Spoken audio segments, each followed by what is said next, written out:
Hi guys, welcome back to Tashida's Lit Lounge where literacy is lit. Today we are continuing our story Nancy Clancy, Secret Admirer.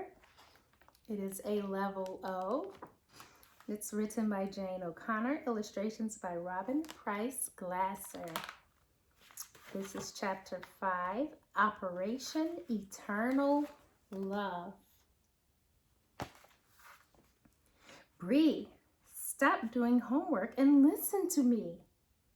Let's make Andy and Annie fall in love.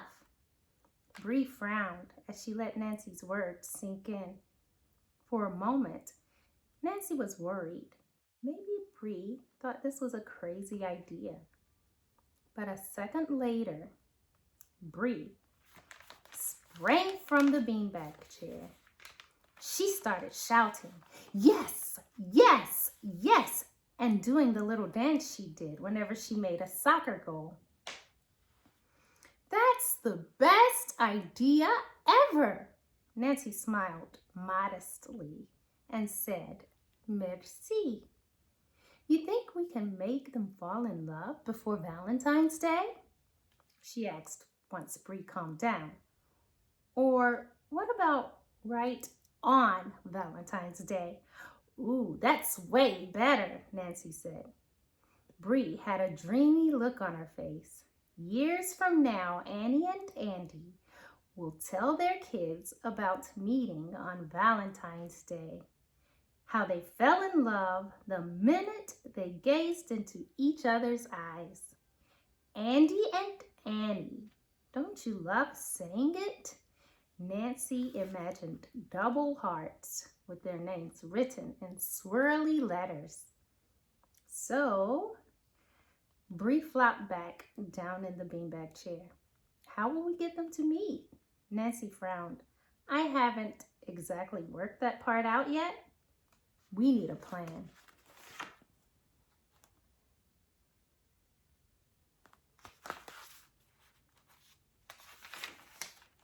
"Yes," Nancy said. "We can call it Operation Eternal Love." Eternal love meant loving someone forever to infinity. "Fine." Bree bit her lower lip. "What if I call Annie, or you could call Andy and say, 'Guess what? I know the perfect person for you. You're definitely going to fall in love. So call this number.'" Bree stopped. "No, that'll never work." "Yeah, Andy's not going to call some girl because I said so. We need to arrange for them to meet someplace," Nancy said. "Only they can't know we're behind it." Bree wrinkled her nose. "That's going to be hard." "We'll think of something," Nancy assured her. Then she got the package of pink folders, and on the front of one she wrote, "Operation Eternal Love," in big purple letters. Sure enough, that very afternoon, Nancy stumbled upon a plan. Nancy was helping Dad with the grocery shopping.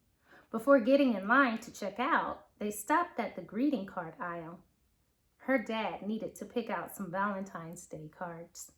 "Hey, this is a good one to give Mom." He showed Nancy a card. There was a photo of a gorilla in a top hat, and it said, "I go ape for you."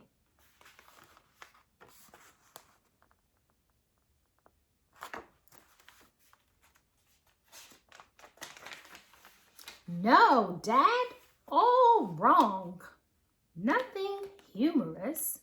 Instead, Nancy found a card with a puffy red satin heart on the front. It said, "For my beloved wife. My heart belongs to you, and only you." Then her eyes fell on another card. Ooh la la! The card was silver, and in silver glitter it said, "From your secret admirer." Inside was a love poem. "Get this one, Dad." On the way home, Nancy asked, "What exactly is a secret admirer, Dad?" How can I explain it? It's when you love somebody, but you don't tell them, not right away. Instead, you leave presents like flowers or poems and write, "This is from your secret admirer." That was just about the most romantic thing Nancy had ever heard.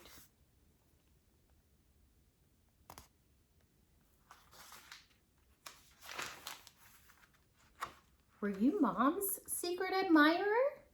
Nancy asked at home while they were putting away groceries. "Did you worship her from afar?" Her mom came into the kitchen and heard Nancy. "Worship me from afar?" Mom looked at Dad and laughed.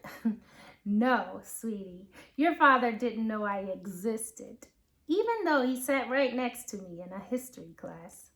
"Is that true, Dad?" "If your mother says so." Mom helped put away cartons of ice cream and packages of meat. Then, right before exam time, suddenly Dad started to notice me. "Ooh la la! He realized you were the girl of his dreams." Mom shut the freezer door. "He realized he needed help studying. Serious help." "Were you a bad student, Dad?" I was more what you might call a student of life." Nancy turned from her dad to her mom. "What does that mean?" Nancy's mother was smiling. "It means that in college, your father never missed a party and spent way too much time playing hacky sack." "Team captain," her dad said proudly. "Undefeated our final season. Let's not forget that. Thanks to me, you passed that history exam. And the rest is history," Dad said. He wrapped his arms around Nancy's mom and kissed her. I never looked at another girl. Nancy went upstairs to her room, flopped on her bed, and pondered. Yes, her parents had found true love, but it wasn't a very romantic story. It would have been so much better if her dad had been secretly admiring her mother and then finally declared his love. That was definitely the way Annie and Andy had to fall in love, Nancy decided. There was only one problem. How could Andy be Annie's secret admirer when he didn't even know her?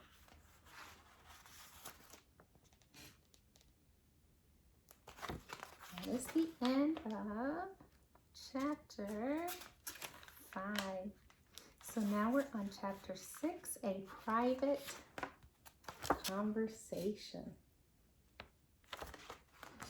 Bree came up with the answer during recess on Monday. It was while she was hanging upside down on the jungle gym. Bree claimed to do her best thinking upside down.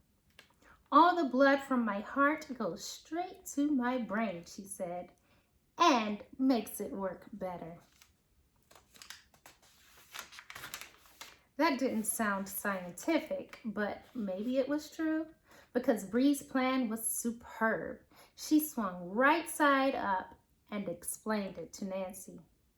"Every day, we'll leave something for Annie at her front door, like candy or a rose.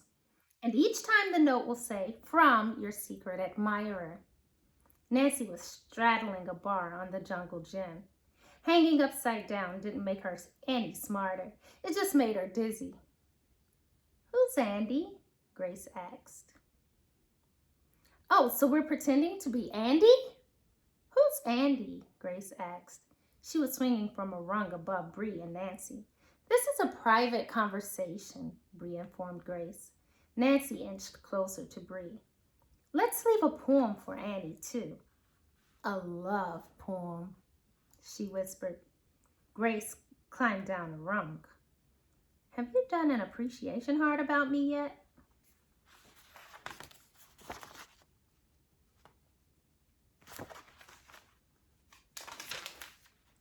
"No," Bree said. Nancy just shook her head. She'd finished a couple more hearts last night, but she still had a lot to go. "I did both of yours. Then, In a sing-song voice, Grace said, "Want me to tell you what I wrote?" Secretly, Nancy did, but right away, Bree shook her head. "No, Mr. D said it's supposed to be a surprise." Bree was much stricter about rules than Nancy. A moment later, Mr. Dudney called out that recess was over. That meant that Bree and Nancy had to wait until lunchtime to plan out more of Operation Eternal Love. Bree and Nancy sat at their usual table under a poster about the 4 food groups. "What if we drop clues for Annie?" Bree said as she unfolded a napkin and spread it carefully on top of her tray. "Clues?" Nancy watched Bree arrange her sandwich, milk box, apple slices, and bag of trail mix on the tray. Bree was very neat about lunch.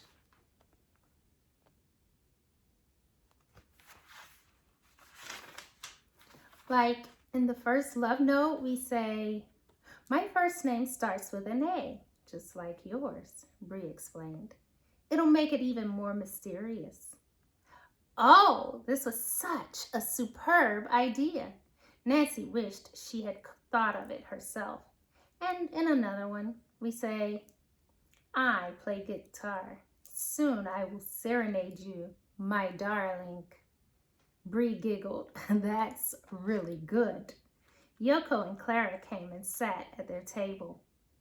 "Let's tell them, please, please," Nancy begged Bree. Operation Eternal Love was too good to keep just to themselves. "Tell us what?" Clara asked. As soon as Clara and Yoko locked their lips and threw away the key, Nancy said, "We're going to make 2 teenagers fall in love." "Wow, it's like something out of a movie," Yoko said once she heard their plan. "I know," said Nancy. It was like a movie. In the last scene, Annie and Andy would be walking down a street holding hands. No, they wouldn't be on a street. They'd be on a beach holding hands. At sunset. Then suddenly the words, "The end," would pop up over their heads. "I don't understand." Clara had pulled apart an Oreo cookie and was licking off the filling. How can they fall in love if they don't know each other? Simple. Nancy held up the granola bar in her lunchbox to see if anybody wanted it. Nobody did. They are going to meet on Valentine's Day. How? Clara wanted to know. Where? We're still planning that part, Bree said. "You only have till Friday," Yoko pointed out. That was true. Time was of the essence. That was something Mr. Dudney often said. It meant there wasn't a minute to waste. After school, Nancy and Bree set Operation Eternal Love into motion. They rode over to Annie's house. No car was in the driveway, and nobody was out walking a dog. "It looks like the coast is clear," Nancy said.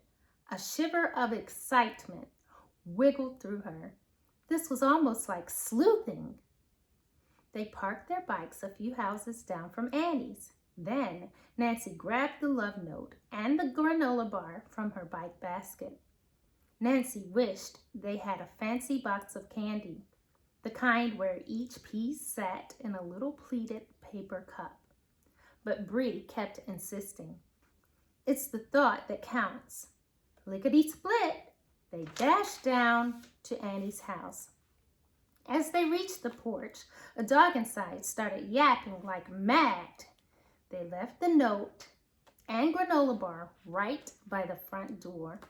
Then they made a quick getaway. On the ride back home, Nancy imagined the look on Annie's face when she read the note.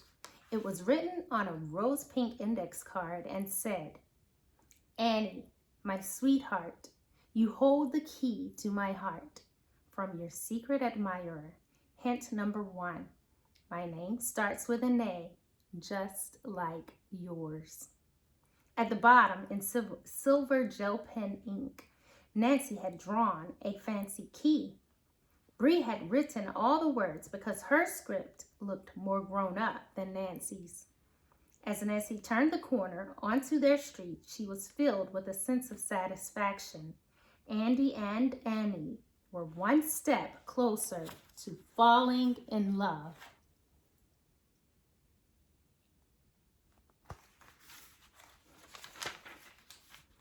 The end of chapter 6. And I will return for chapter 7 soon.